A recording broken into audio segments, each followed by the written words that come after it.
In this video, I will show you exactly how to outsource home service jobs to contractors. This allows you to build a home service business that is scalable and that you can operate fully remote from the comfort of your home. Now, I own a junk removal company that operates in over 40 cities nationwide. We profit 7 figures a year, and I run it all from the comfort of my home using contractors. How this business model works: you start a home service business, you are the storefront. You build a website, people can fully book and pay and schedule online. When they book, you send that job out to your contract workers, which I will tell you in depth how to find them in this video. They go out and do the work for you, so it's similar to drop shipping, except for a home service business where you're outsourcing the actual work and you are the storefront. Now, this can be done in a variety of different industries. I do it in junk removal. You can do it in cleaning businesses, window cleaning, lawn care, carpet cleaning. The options are endless. In this video, I will show you exactly where to find contract workers for your remote home service business, as well as how to vet them and onboard them. So first, I will walk through a few different ways to find contractors, from some local free options to paid options. I went through 3 different levels of finding contractors for my business. I will outline each one of those levels to start, and then I'll go through how you can vet these contractors and onboard them into your company. This is the most asked question I've gotten, so I wanted to answer it for you guys. So let's jump in. Now, there are a bunch of places to find contractors. Each one you can go about a little differently. As I said, I went through what I classify as 3 different levels of finding contractors. Level 1 is going to be the easiest way to find contractors, and it's going to be the best way to probably find your first contractor. And it's 100% free.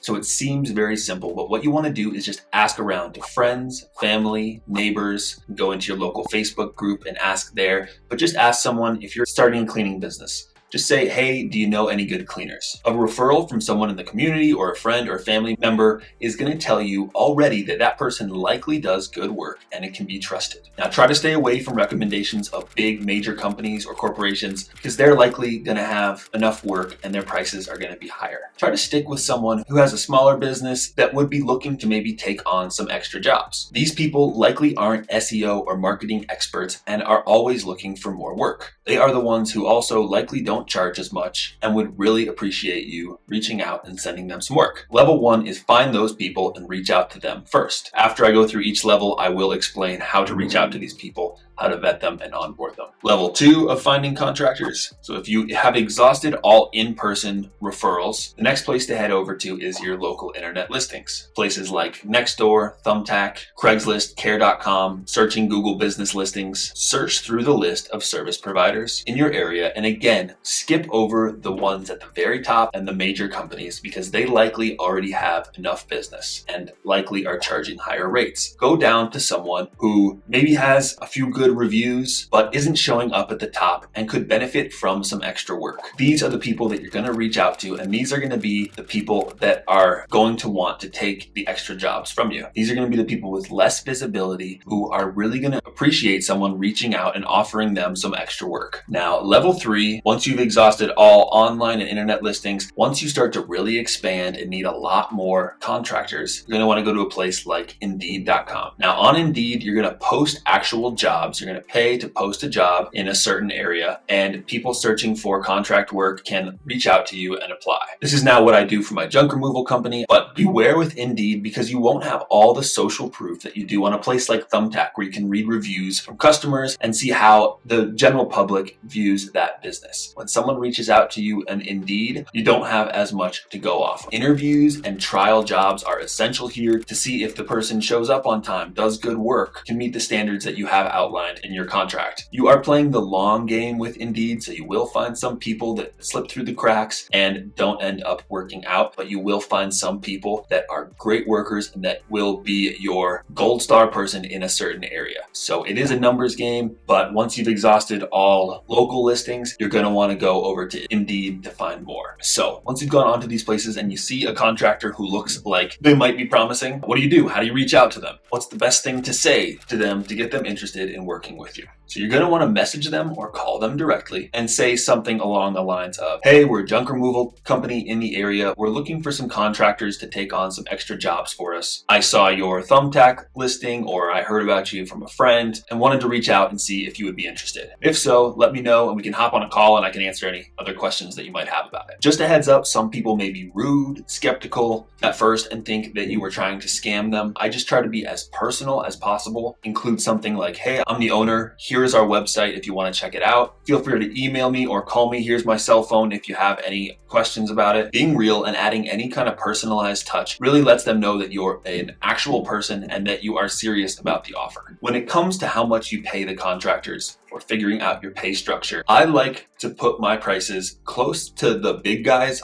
in the industry, not quite as high as them, but close to the big guys. The fact that you have created an online brand, you have online upfront pricing, provides value, trust, and convenience to someone who's looking for your service and allows you to charge some more. You also don't want to be fighting for the lowest price. Those customers are usually the ones with the most issues and they're going to end up costing you the most in the long run anyways. So stay away from pricing your service too low, and you don't want to be the most expensive. So I usually find the big names in the industry, if I figure out what their prices are and go right under their prices. This will leave you generally enough room to be able to pay a contractor close to their set rate, keep them happy, and still allow you to make good profit. I like to shoot for 40 to 60% profit on each job. Now this will vary from industry to industry, but say the amount you're paying your contractor for the job is $100, I would want to charge anywhere from $140 to $160 for that job. You will find that many contractors have prices that are around 40% cheaper than major businesses out there. I am always 100% upfront with pricing with my contractors, letting them know how our business model works and what they can expect from it. I don't want to be shady and have them find out something later and start to resent me or feel like I'm taking advantage of them. I want to be 100% upfront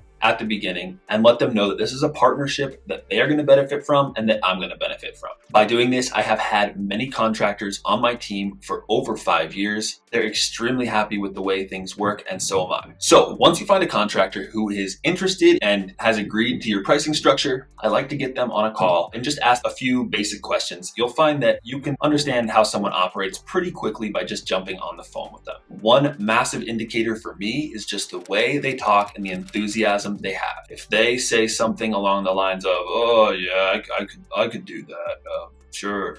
What is it going to pay? If they're not excited about it, if they already seem annoyed, they're likely only going to get worse over time. The people I love to hire, I can tell within a minute of the call that they're going to be a great fit. I call, they say, hey, Tim, how's it going? Oh yeah, I would be so interested. This is such a cool model that you have. I really appreciate the extra business. I'll be there for you, man. I show up on time, but you can tell right away someone who has the motivation to do good work and is going to get out there and show up on time and be a good communicator. Now, so I like to ask them a few questions just to get an idea of how they operate, make sure that this business model is going to be right for them. Some people also like to do a background check, and if that goes well, then I like to send them out on a trial run. Now, I always pay them for this trial run, but the trial run can be great for them and it can be great for you. You can send them to a friend's house or a family member's house, and it lets you see how they do on the job. They show up on time, if they do good work, if they follow all the instructions. Then you can also ask that customer or that friend or family member for a review afterwards. In the beginning, this is a great way to vet contractors, but also start building up reviews on your Google business listing so you can start climbing the rankings for SEO and getting noticed by new clients. So this method will not only help you find contractors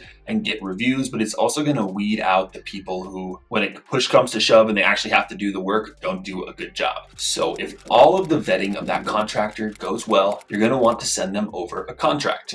Now, I will put a link down to a sample contract down below for contractors. It'll vary a little bit depending on what business you're in, but it'll give you a good template and idea of what you should be putting out there. If you search on Google, you can probably find a few other ones as well. Now, this contract doesn't have to be anything crazy in the beginning. It can evolve over time. I feel like a lot of people who are getting into business worry about the small things when you're not even a business yet. You need to get started. You need to go out there and get jobs, and that contract can evolve over time. The people who worry too much about the little things in the beginning are usually the ones who don't get started ever. So have a simple contract, have the contractor sign it, have it just cover the major liabilities and expectations that you have of them. Like I said, I'll link one down below in the description, a sample one, so you can get kind of all the portions of what you should have in a contract. One thing that is going to be in that contract is some sort of stipulation that they cannot take your customers from you. If they do, you'll take legal action, or if they want to take a customer for themselves in-house, they'll have to pay you some sort of exit fee. Whatever value you price on that customer, they can pay an exit fee and then take that customer in-house for themselves. You want to add some sort of stipulation that scares them away from sort of trying to take your customers from you. I've run my business for 13 years now, and I really have not had any issues with it. It may come up occasionally, but as long as your business is growing and it's not a major issue, really don't pay much mind to it. Things are going to happen in business. It's the cost of doing business. Put something in there that sort of protects you from it, scares them away from trying to attempt taking your customers from you. So once you have found contractors,